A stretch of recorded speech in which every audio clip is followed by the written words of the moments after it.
My dear friend Anna Kasparian kind of went viral with a tweet, and some people wanted me to weigh in on it. And I just look, she, as I said, dear friend of mine, really good person. I don't think she's anti-trans. I don't think that's really even a question.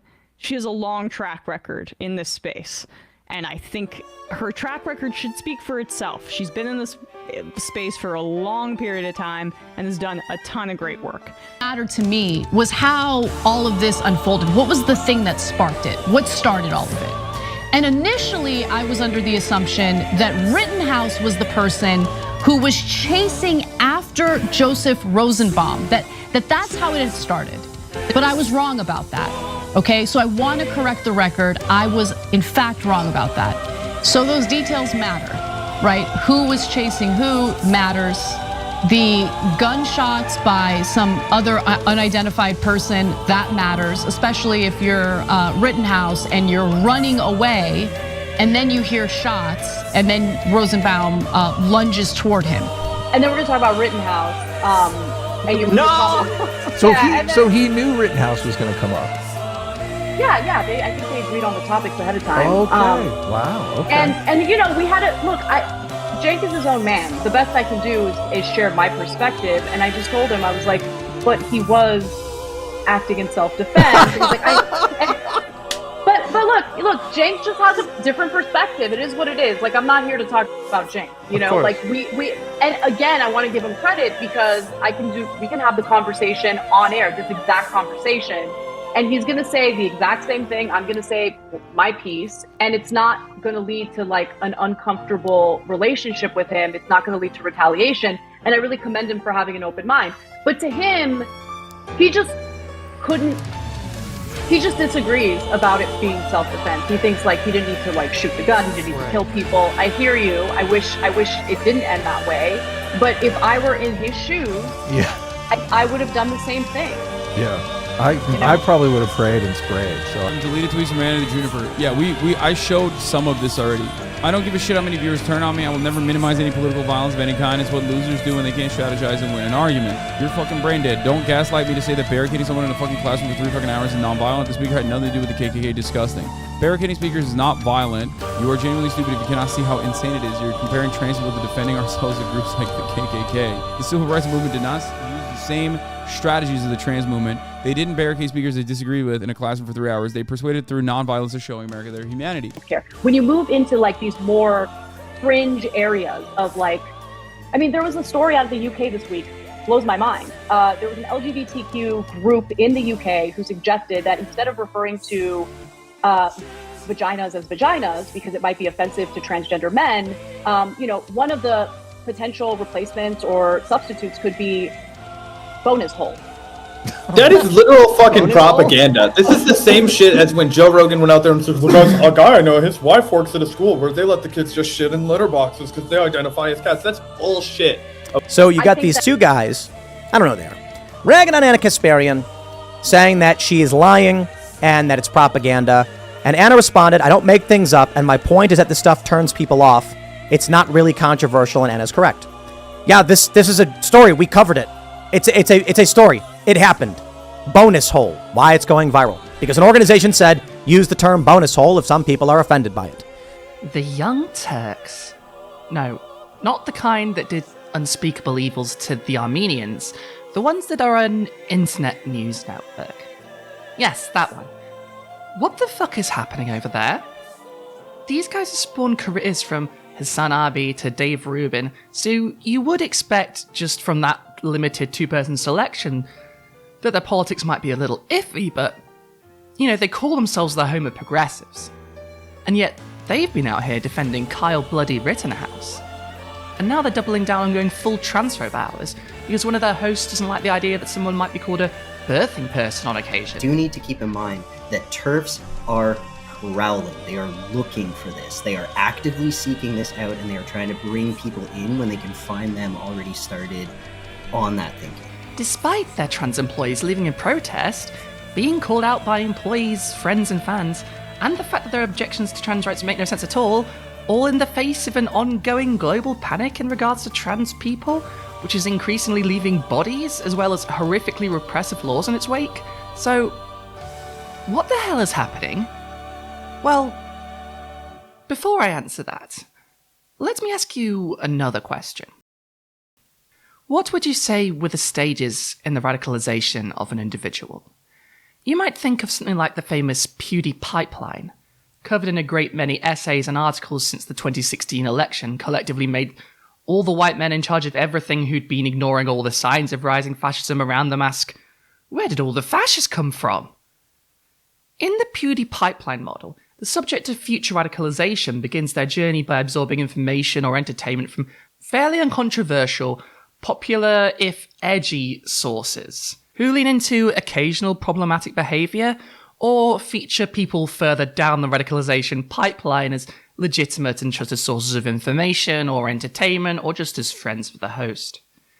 If the subject chooses to follow this second person, who has now been featured, that second person may invite guests onto their show, for example, that have a more extreme opinion than them. And so the pipeline goes further and further down, until you've gone from some edgy teenage YouTuber to full-on neo-Nazis like Nick Fuentes. Because we've been talking about race mixing. Okay. That's sort of been... That's the first time that word has been said. Well, on the show before you guys got here. Okay. And indirectly also, yeah. So I thought I'd ask the panel, and this is really prompted by Myron, because, I respect everybody's opinions on this, but what does the panel think about race mixing? You all have black boyfriends, except for the Jewish boyfriend. Why don't we start with you? What do you think about race mixing? Do you think about this? That's a fair question. So, Or big-time conspiracy mongers like Alex Jones. I eat babies. I eat them every night. I eat them with barbecue sauce. And I flew to the moon last night with a witch. And I took DMT with Easter bunnies. Now that's an example of being crazy. And while you're making your way down that pipeline, you don't usually notice quite how far you've actually come until you look back up and see everyone you used to agree with, wondering what the hell it is you're doing. In this process, radicalization is not one definitive move in a certain direction, but, as a 2017 paper for the Journal for Deradicalization put it, as a series of micro-radicalizations. Now we've discussed how radicalization works on an individual, how do you think this process might look if it were applied to an entire society? Take Weimar Germany. After World War I in Germany, there was a revolution, and while this would eventually form the famous Weimar Republic, before being toppled by the Nazi Party's takeover of state power in the 1930s, that wasn't always the clear direction of travel. For a while, it looked like the German Empire might end the same way that the Russian Empire did, with a communist revolution. This was a very real possibility, and had leftists not actively been shot down in the street and their leaders executed by the precursors of the Wehrmacht, the civilian paramilitary force known as the Freikorps, we might well have had a very different 20th century. Instead, Karl Liebknecht and Rosa Luxemburg were shot. The workers' and soldiers' councils that were a big part of the working class revolutionary movement ceased to be a recognized source of political power.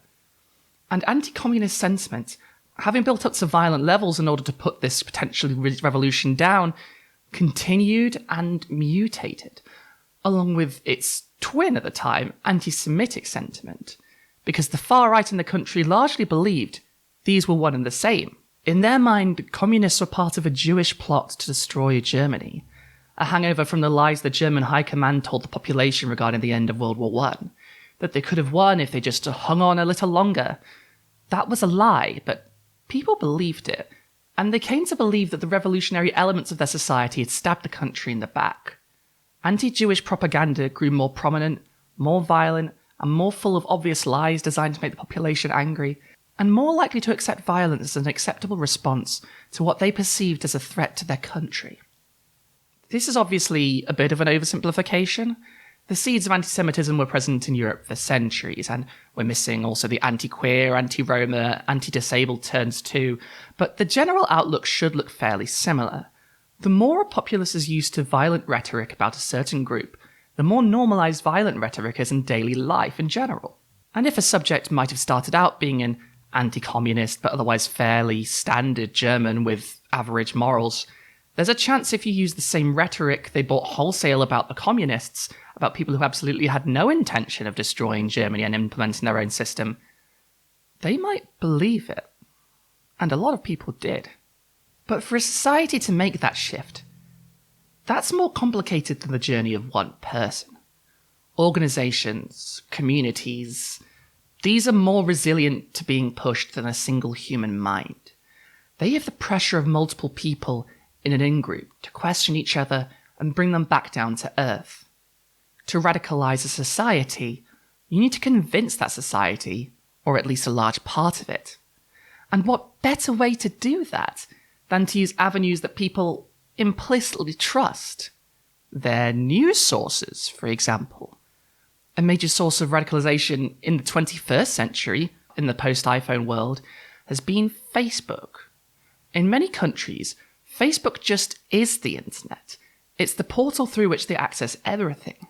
They get all of their news from Facebook, and because of this, the Facebook algorithm can determine the trajectory of a country much more quickly than one might have thought possible in the days of newspapers or radio broadcasts being the primary way of receiving up-to-date news. The recent horrors in Myanmar and the genocide of the Rohingya population there is directly linked to Facebook's policies on what they allow to proliferate as news on their platform. And this isn't the only country where this has been an issue. Facebook as a news medium has blood on its hands. This is one of the problems with the modern internet. Sure, more people than ever can have their voices heard.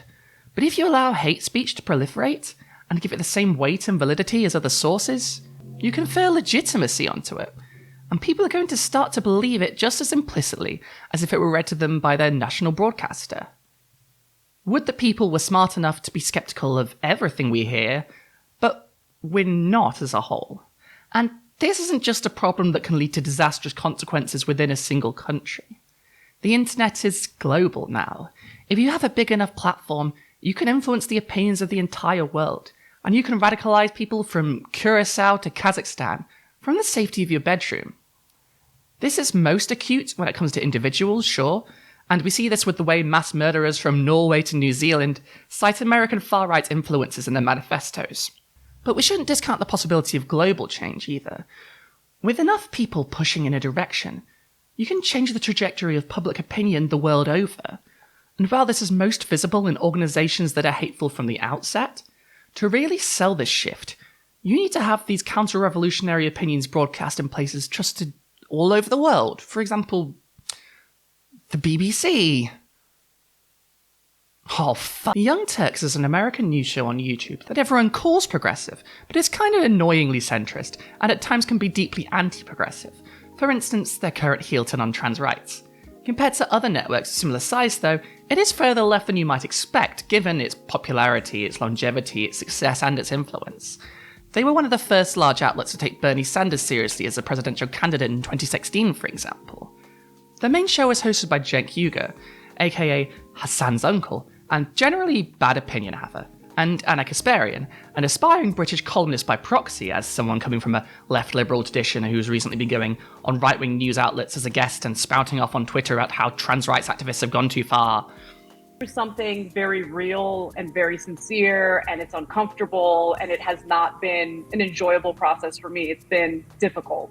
And so the internet being what it is, all sorts of people from all sorts of political ideologies have theories on like what's actually happening with me, right? And the main accusation, both from the left and the right, is that I'm grifting, which is hilarious because literally nothing has changed about my work life. I'm in the same place.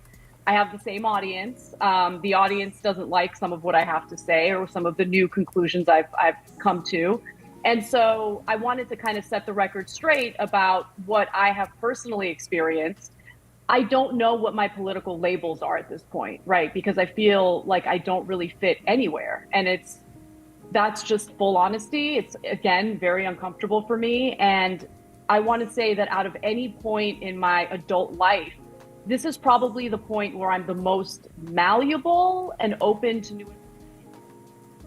This comes after a transgender producer employed by the Young Turks posted a video sharing that they are leaving the network over what they say is Kasparian and co-host Cenk Uyghur's complicity in anti-LGBTQ sentiment. There was an outcry to this when it originally started to pop off, but a lot of people came in to defend Kasparian, and a lot of people assumed she just made a mistake. But weeks later, after the hype had died down, she tried again, and Ana and Cenk collectively decided to double down, blaming trans people asking for too much from the American public for a potential future Republican victory, as well as for the draconian anti-queer laws being pushed across the USA. Nominally, this is because they disagree with the left that trans people should be able to compete in competitive sports, but given this all started with Kasparian taking issue with the birthing person language and bringing up a story from 3 years ago about one organisation in the UK using the quite frankly bizarre phrase bonus hole instead of vagina, which, yeah, no one went with them on that one, and they're one organisation? Anyway, and the way that the Young Turks threw their trans employees under the bus, including misgendering one on air after they quit in protest of this anti-trans turn, this certainly seems like an intentional move away from trans advocacy and towards the same anti-trans rhetoric people like Ben Shapiro and Matt Walsh are famous for. And wouldn't you know it, those same people are celebrating this. I wonder why. Even Graham Linehan is now coming out to agree with Cenk, and if you've got Glinner himself agreeing with you, you are far gone. Post-writing this, Ana Kasparian shared views that she thinks that puberty blockers are harmful to children, which got an article written up on Fox News, which is another big step in being anti-trans and just legitimately anti-science. At this point, we have to assume that Ana Kasparian is transphobic. There's really no other option. Now, the Young Turks, unlike something like the BBC, is not a mainstream media platform in the sense that it is established in TV, radio, etc., and the turn of the BBC on trans people in response to pressure from the Conservative Party and genuine hatred among editorial and board staff towards trans people may well be a larger problem than something like TYT taking the anti-trans express towards Hateville, but I think it's still very worrying, and says something about the direction of travel of our now global society and conversations, that the network that labels itself the home of progressives has decided it's not in their interest to advocate for trans people anymore. Sorry, but we want some different advertisers. Ana doesn't like the idea that some people who give birth are trans men because she thinks you're all a bit icky, you know? So you're gonna have to just give up on those rights, yeah? You're not gonna get them right now. You're gonna have to put up with a few more decades of oppression, you know? Like, just like everyone else, you're gonna have to wait and let yourselves get beaten up and killed for a while, and then maybe, if you ask nicely, we'll give you a few crumbs, yeah? And this isn't even mentioning the racist angle they've been taking of twisting history, with Ana insisting that the civil rights movement never did anything as violent as occupying a building. Fucking please, Jesus Christ, have you read a book? And the way they tried to deflect the bad blood being directed towards them to the one black woman in sight who hadn't even begun to badmouth TYT? Yeah, Jesus. Needless to say, they have a track record on racism, and once again, black women were right. Funny how that keeps happening, eh? Ana and Cenk seem to have started on that first path we talked about. Ana has been quite open in recent weeks about having been a fan of Jesse Singal, a famously transphobic journalist so prolific for his hatred that every trans person in my audience just winced at the mere mention of his name. From their reaction to criticism, calling people a bunch of names and words for saying they're having a bad take, they could well be on their way to taking a couple more steps down the pipeline.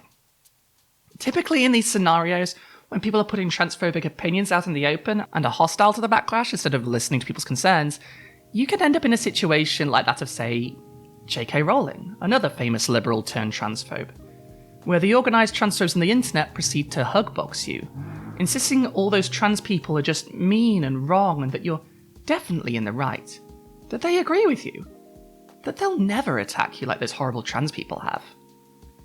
If they get into that trap, it's just a matter of becoming friendly with Helen Joyce, Posey Parker, Graham Linehan, maybe even Matt Walsh.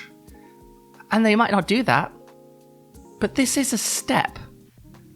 More importantly, this is an indicator of the radicalization of the public sphere against trans people. Right-wing groups, and increasingly more groups towards the centre and even the left, are going to use the fact that even the home of progressives agrees with them on trans issues as ammunition. An anti-trans discourse is going to become even more acceptable, more widespread, And from there, it can proliferate further. It can become established wisdom across the political spectrum. In the worst case scenario, the disagreements about trans people won't come down to should we accept them into society right now versus should we not wait a bit longer? But when we deal with these people, how shall we deal with them? How shall we go about purging this problem from our society? The internet has made culture transmittable across the globe with a click of a mouse. This should worry us. Even a small step into turning one's back on trans people could have a huge impact on our ability to survive the horrors that are coming, and some that are very much here already. Media transphobia matters. It's hurting us. It's killing people. And backing up like this, retreating on this position, trying to act like trans people are a problem, as governments prepare to attack us directly, to suppress us, to eliminate us, is at best irresponsible, and at worst is an act of condemning us to whatever fate the far right have in mind for us. And for that, you can use your imagination. And this is especially worrying given the hard turn the US has been taking. As much as I've stressed that global culture is a huge deal here, the Young Turks will have its largest effect in the US of A, where a genocide is currently being waged on trans people, where black trans people are being murdered in the streets and in their homes, and in that context, this is not just a little disagreement. This is actively leaving us to the wolves, particularly our black siblings. This is an official statement that you're okay with black trans women dying, because that is what is happening right now because of these laws and this culture, and that is what you're choosing to proliferate. On the day I'm writing this, a trans woman was found dead in Serbia. A teenage girl, dismembered, by a man in his 30s, later confirmed to be her partner. This is what I fear. Transphobic murders increasing in their frequency and their severity across the world. So dispersed at first that people don't notice it's a pattern. If you've been to Trans Day of Remembrance, you know this has been going on for a long time. You see the list of dead in Brazil, in Colombia, in the US, and they're always growing. This is already happening in the US and Brazil and Colombia as notable exceptions, but it's happening the world over and it will keep happening. And as the scope of our culture has grown, these canaries in the coal mine of this problem can sometimes get harder to hear in amongst all the noise. One trans person dead in Serbia might not seem like an epidemic, but take it as part of the culture of murdering trans women worldwide. Today, a trans woman was brutally murdered. And it's anti-trans media rhetoric that has fanned the flames that led to this tragedy. The internet is awash in a moral panic. From Boulder to Nairobi, Matt Walsh's What is a Woman is being advertised and shared amongst friends. Anti-trans politicians like Vladimir Putin are only emboldened by a tide changing in his direction. He did use Rowling's cancellation in one of his speeches defending his war in Ukraine, for example. And these people, the head of states, the governments, the militaries, the police forces, have even more of a potential to harm than these lone individuals enacting horrors on the people that the internet have told them are disgusting and dangerous freaks that need to be eradicated from public life entirely, to quote verbatim Michael Knowles from the Daily Wire. There can be no middle way in dealing with transgenderism. It is all or nothing. If transgenderism is true, if men really can become women, then it's true for everybody of all ages. If transgenderism is false, as it is, if men really can't become women, as they cannot, then it's false for everybody too.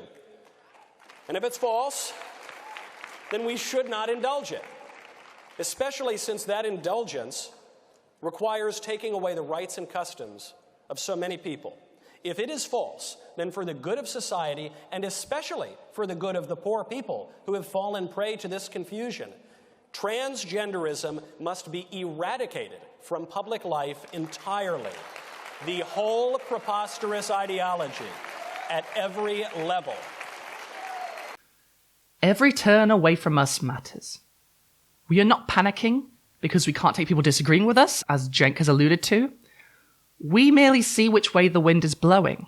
And we're begging those of us whose allyship to us is shaky to consider what abandoning us to the wolves really means. Can you accept that? Can you live with those consequences? When you look back and see what your shift to the right has done, will you be able to sleep at night? Can you truly say this was the right thing to do? TYT going mask off won't be the thing that finishes us off, but it's a very bad omen. And if they continue to radicalize, with their massive reach, they could be a real problem for us. I hope, I pray that this is a blip, that we'll recover from this, that we will win, that people will see the error of their ways. At the very least, I would like to think anyone who calls themselves a progressive would be our allies, at least in rhetoric, if not in action. In Britain, we have no mainstream news sources, no political parties that would dare stand with trans people. From the BBC to the Daily Mail, we are hated. If that happens in the US, it will have profound consequences, especially because of the US's dominance in global culture. And since the Young Turks, for all their faults, are to the left of Joe Biden on many important issues, I am worried. But I fear because I hope. And this is not the beginning of the end. This is but a sign of dark winds blowing. We will fight back if we have to. We will live. We will not go back in the closet. We will not allow another one of us to be butchered. They deserve to live. Every one of us deserves to live.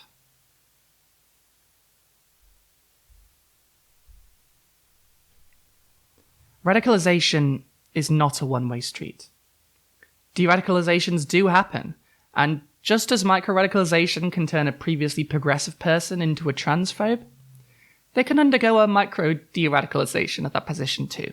It is not a given that anyone who becomes hostile to trans people is destined to succumb to post-disease in a matter of weeks, although that does seem to be the way things go.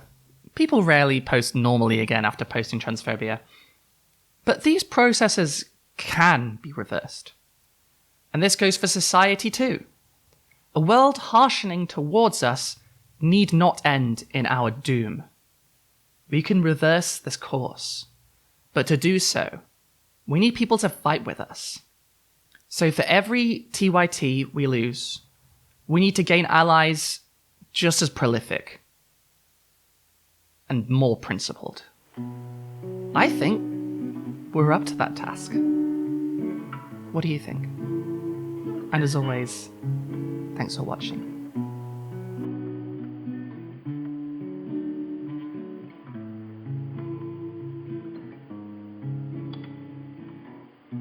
We are human, we are violent. We learn our lessons, then defy them. We are heartless and immoral. We carry hatred like a Bible.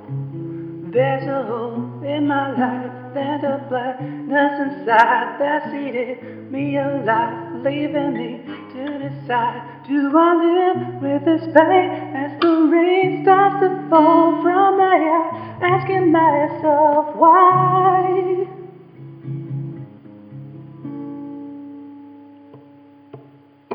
I see terrible things. I see a sickness in a world on its knees. It will take what you love like a thief. But in my dreams I believe we're not these. Terrible things, na na na na na. Na na na na na na.